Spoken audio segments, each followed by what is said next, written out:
What's up guys, today's video ay meron tayong unbox at review ng Maono Wave T1 Mini Wireless Microphone. Tingnan natin kung paano gamitin, ano yung mga features na meron sa kanya at kung effective ba yung noise cancellation ng ganitong product. Umpisa na natin.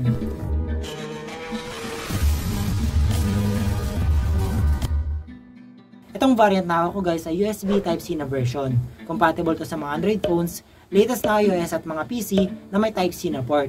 Pero kung old model yung iPhone mo ay meron din silang Lightning receiver na variant at meron din silang variant na dedicated sa mga camera devices. Buksan na natin to guys para ma-review. Ito na guys si Maono Wave T1 Mini Wireless Microphone natin. Nakasulat sa likod ng box yung mga features niya. Tingnan natin yan mamaya. Makakasama niya sa package ay user's manual and USB Type-C na cable. Ito na si Wave T1 Mini at nakalagay siya sa charging box. Maliit lang to at magaan kaya panigurado, madaling dalhin. Pagbukas mo ng casing niya guys ay makikita natin yung receiver niya na Type-C at dalawang microphone. Dual transmitter itong variant na hawak ko o kaya may dalawang transmitter sa usage na katulad ng interviews, podcasting at dual recording sa magkaibang location. Pero kung gagamitin natin sa katulad ng streaming, recording or gaming ay okay na sa atin kahit isang transmitter lang. Itong receiver at lagayan ng mic natin ay parehas silang may Type-C na port. Itong Type-C port ng receiver ay pang-charge ng phone habang ginagamit natin yan at yung charging box ay pang-charge ng built-in battery niya at microphone natin with total battery life na lagpas buong araw natin mga gamit. May isa pang box itong bundle ng sakin for accessories niya. Makakasama niya accessories sa storage pouch bag, dalawang magnet, windscreen foam cover, at necklace para sa magnet ng mga gamit natin sa mic. Itong Wave T1 Mini natin ay syempre may built-in na clip na pwede mong ikabit sa any surface or sa damit natin. At may kasamang magnetic necklace itong bundle na pwede mong suotin siya dahil makapit na rin ito kapag dinidikit sa mic natin. Next naman guys, kabit na natin yung receiver sa phone natin at automatically ko-connect na yan sa microphone transmitter pagka power on. Pero pag ayaw ay press and hold lang for 6 seconds, saka mo i-power on yung transmitter para mag-connect sila manually. At kapag steady na yung ilaw nila, ay connected na silang dalawa. Kulay blue ang ilaw kapag off ang noise reduction. At pag press mo sa transmitter ay makikita mo na green naman yung ilaw, na enable na yan yung noise reduction na mapipick up ng mic natin. At press mo lang yung receiver kung gusto mo ma-adjust yung noise reduction level niya. Ngayon naman guys ay magte-testing tayo habang nagsasalita na may maingay sa background. Bago tayo mag-record guys, dapat nakasetup sa app natin na external mic yung i-record niya. At sa camera natin sa video setting na dapat external mic yung ipipick up niya na audio source. Dito naman tayo guys sa sample na simulation na may mga background noise.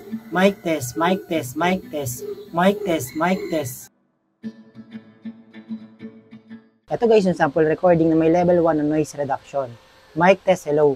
Mic test, mic test. Hello, mic test, hello. Hello, mic test, hello. Dito naman tayo guys sa level 2 na noise reduction. Mic test, hello. Hello, mic test, hello, hello, mic test. Mic test, hello. Ito naman guys yung level 3 na noise reduction. Hello, mic test, hello. Hello, mic test. Mic test, hello. Hello, mic test, hello. And syempre, ito naman guys yung sample recording na may level 4 na noise reduction. Mic test, hello. Hello, mic test, hello. Hello, mic test, hello. Effective yung noise reduction ni Wave T1 Mini natin guys. Sapat na yung step 2 na noise cancellation sa ingay ng background at overkill na yung pangatlo at pang-apat sa atin. Ngayon naman, pwede tayo mag-download ng Maono Link na app. Available yan sa website nila or sa Google Play Store. Open natin yung app at kabit natin yung receiver. Select OK para ma-accept ang connection at automatic na yan madetect na si Wave T1 ang ating kinabit. Wait lang tayo ng mga few seconds para sa initial configuration at pwede na natin makontrol ng may UI itong si Maono Wave T1 Mini natin.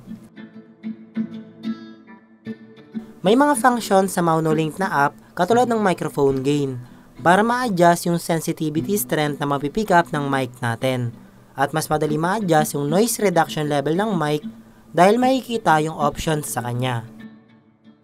Dito naman tayo guys sa mga presets and filters, unahin natin yung sound coloration at ito yung mga sample na sounds niya. Hello, hello, mic test, hello. Hello, hello, mic test, hello. Hello, hello, mic test, hello. Hello, hello, mic test, hello. Ito naman guys, yung mga sample na sounds ng voice changer sa ating Wave T1 Mini.